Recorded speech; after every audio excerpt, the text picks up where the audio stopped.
Nos episódios anteriores do GuiaCast, falei sobre temas específicos da cadeia de suprimentos, como otimização e controle de estoque, automação com a logística 4.0, blockchain, o tripié perfeito, indicadores e torre de controle 4.0. Porém, o tema de hoje é mais estratégico. É uma ferramenta que ajuda na colaboração, eficácia e otimização de todos esses processos, que é o S&OP.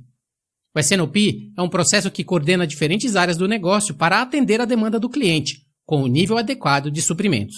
Um elemento-chave para sustentar uma vantagem competitiva no atual ambiente de negócios é a implementação de um efetivo processo de planejamento de vendas e operações, S&OP. Empresas focadas na cadeia de suprimentos usam o S&OP para desenvolver um plano para toda a empresa, a fim de melhorar seu desempenho geral nos negócios. Ele é projetado para permitir um gerenciamento baseado em valor e garantir resultados empresariais ideais. Sales and Operations Planning, S&OP, é o processo que reúne o plano estratégico do negócio com informações de clientes, vendas, marketing, P&D, fabricação, sourcing, financeiro, etc. e os transforma em um conjunto integrado de planos táticos. O S&OP oferece a capacidade de direcionar seus negócios para obter uma vantagem competitiva sustentável. O objetivo geral do S&OP é chegar a um plano geral que o ajude a gerenciar e alocar recursos críticos para atender às necessidades dos clientes com o menor custo possível. A implementação do S&OP deve ser realizada em fases. A maioria das empresas começa com um programa piloto, é uma unidade de negócio ou planta, por exemplo. O S&OP existe há mais de 20 anos e muitas empresas já o implementaram em nível de país ou região. Outras organizações estão lutando com o seu planejamento para coletar dados para uma reunião mensal, na qual as áreas de vendas, marketing e finanças são meros espectadores. As etapas do processo de S&OP. Etapas primárias. O S&OP consiste em 5 ou 6 etapas principais primárias, geralmente realizadas através de reuniões mensais. Os nomes e números das etapas no processo de planejamento de cada empresa variam, mas todos têm o seguinte em comum. Primeira etapa, coleta de dados. Coleta das previsões existentes e informações sobre variáveis chaves como estoques, vendas recentes, marketing e dinheiro em caixa. Segunda etapa, planejamento de demanda. Consiste no processo de previsão de vendas embasado em dados quantitativos estatísticos obtidos através de dados históricos e informações qualitativas vindas do mercado. Terceira etapa, agregação de eventos. Informações relacionadas a inteligência de mercado, promoções, descontos, mídia, ações da concorrência, análise de performance. Quarta etapa, planejamento de operações. Avaliação da capacidade de produção e distribuição, restrições, faseamento, plano produtivo para suportar o planejamento de vendas. Quinta etapa, reunião pré-S&OP, também conhecido como reunião de consensos, que é o alinhamento da demanda e planos de produção garantindo que eles atendem aos requisitos financeiros e objetivos da empresa, definindo os volumes e ações para cobrir gaps em relação ao budget. E a última etapa, reunião executiva, que é a etapa final do processo onde todo o planejamento é apresentado e formalizado à empresa e assim pronto para ser executado, com possíveis ajustes de médio e longo prazo ou análise financeira. Etapas secundárias.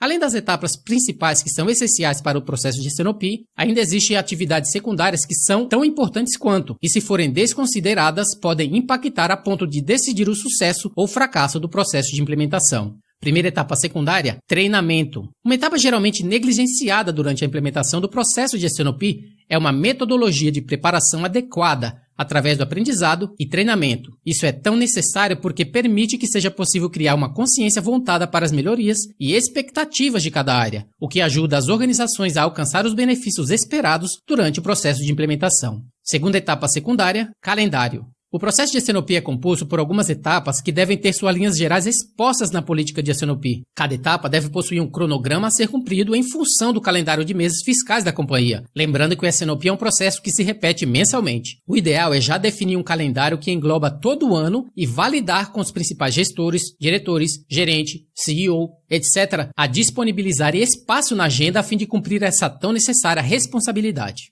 Terceira etapa secundária, definição de participantes e responsabilidades. Cada etapa do processo exige a participação de profissionais de determinados cargos e áreas. Tais exigências de cada etapa devem estar contidas na política, assim como as atribuições específicas de cada participante. Por exemplo, na reunião executiva de S&OP devem estar presentes os diretores financeiros, de marketing, vendas, logística e manufatura. Cada tipo de conflito deve ser endereçado para um ou mais deles. No caso de decisões referentes à capacidade e estoque, os diretores de finanças, logísticas e manufatura são responsáveis.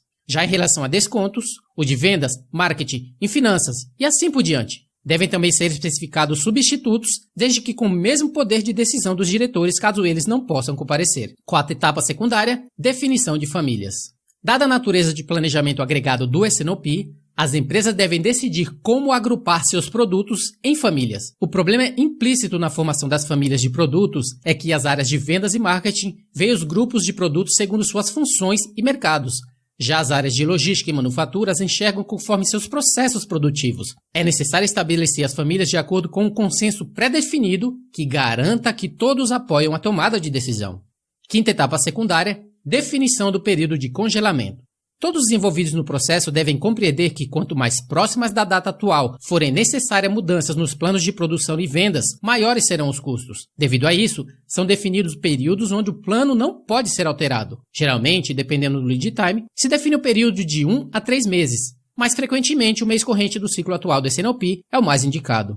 O S&OP está intimamente relacionado a um planejamento de negócios integrado e muitas vezes a um componente ou processo de planejamento mais abrangente e de longo prazo, que coleta os planos de cada departamento e os vincula ao desempenho financeiro e à estratégia da empresa. Benefícios do S&OP. Além de melhorar a acuracidade das previsões, o S&OP pode reduzir os custos de estoque, o que por sua vez pode impulsionar o capital de giro, reduzindo o estoque ou caixa necessário. O S&OP também pode aumentar a receita e a participação no mercado, melhorando a eficácia de novos produtos e iniciativas de marketing. As melhores taxas de entrega no prazo possibilitadas pelo S&OP podem levar a uma maior satisfação dos clientes e a outros benefícios que surgem, como vendas mais altas.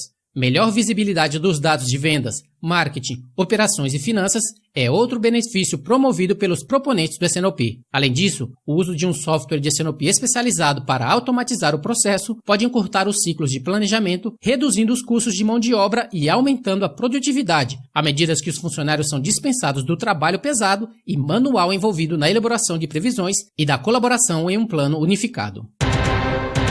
Elementos chaves para o sucesso na implementação do S&OP. As métricas definidas para o S&OP precisam se concentrar no desempenho geral, conforme apropriado, e devem ter natureza multifuncional. Algumas métricas típicas usadas no S&OP incluem resultado operacional total ou margem bruta versus planejado, estoque total do sistema versus planejado, demanda real versus demanda planejada por grupos de produtos, produção real versus planejada por grupos de produtos e acuracidade geral da previsão. Existem vários desafios inerentes ao estabelecer um processo de S&OP. Esses incluem comunicações oportunas e precisas entre regiões e funções, onde é necessário adotar ferramentas fáceis de usar que podem ser acessadas por todos. É necessário desenvolver um cronograma de reuniões em base contínua, de 12 meses para garantir a participação. Use um calendário de planejamento e meça a aderência às datas acordadas.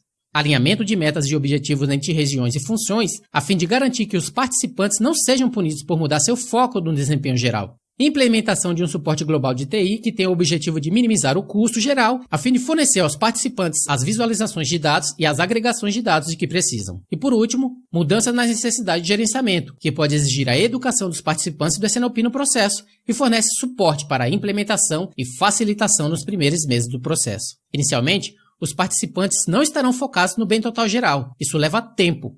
A liderança precisará dar o exemplo. O desempenho em relação às métricas do scorecard dos negócios será a melhor medida de sucesso. A importância da transformação organizacional durante a implementação do S&OP. Seja qual for a nova solução de S&OP que uma empresa defina e concretize, processos, dados, soluções e sistemas de TI, colaboração de parceiros externos, etc., incorporada em uma estratégia de planejamento e segmentação de produto, essa nova metodologia necessária terá um impacto significativo nas dimensões humanas.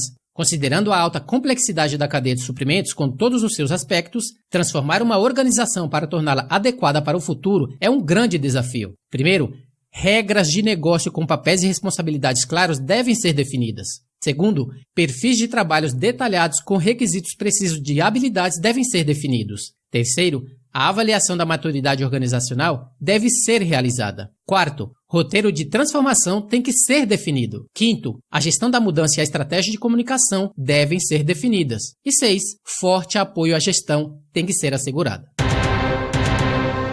E o que acontece com a tecnologia? Mudanças significativas no próprio setor estão sendo impulsionadas pelas novas tecnologias, digitalização, impressão 3D, realidade aumentada e virtual, sensores corporais e aprendizado, machine learning, inteligência artificial e big data. As consequências são que existem agora poucas barreiras para a entrada no mercado e, portanto, o aumento de novos entrantes, o que significa mais concorrentes. A inovação e a capacidade das empresas reagirem rapidamente serão fatores chaves de sucesso para o futuro. Consequentemente, no futuro, os processos de negócios, planejamento e a sua realização em um sistema de ERP e APS precisam ser muito mais padronizados. A mensagem principal é transformação através de harmonização. E com o SNOP e com a colaboração de setores chaves, essa harmonização e consenso mútuo se torna cada vez mais possível.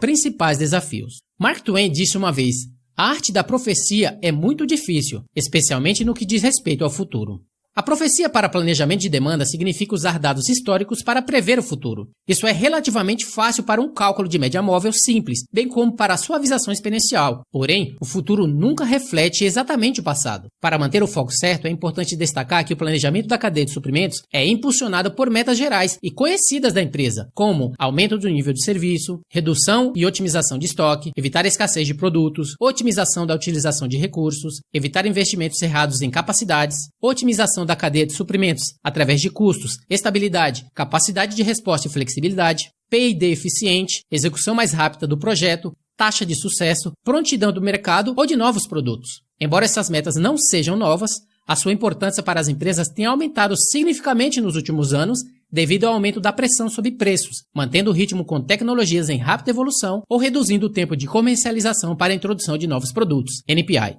Impulsionar a inovação e o crescimento tornou-se o principal fator de sucesso, e as empresas tentam conseguir isso de duas maneiras. Primeiro, fusões e aquisições, desinvestimentos, e segundo, colaboração ou parcerias. Conclusão desse tema, SNOP. A globalização das cadeias é um fenômeno que não pode ser revertido, e as empresas que o combaterem terão dificuldades em sobreviver nesse ambiente cada vez mais competitivo. As empresas que são inteligentes e preferem permanecer competitivas e lucrativas perceberão as oportunidades dentro do SNOP e irão refazer seus processos existentes para gerenciar agressivamente as restrições que suas operações enfrentam. Claro que essa jornada não será fácil, no entanto, será semelhante para todos. As empresas devem levar em conta todos esses conceitos como uma grande oportunidade para fazer a diferença no mercado. Agora é o momento certo para começar a trabalhar em uma estratégia de planejamento da cadeia de suprimentos, o que inclui o SNOP.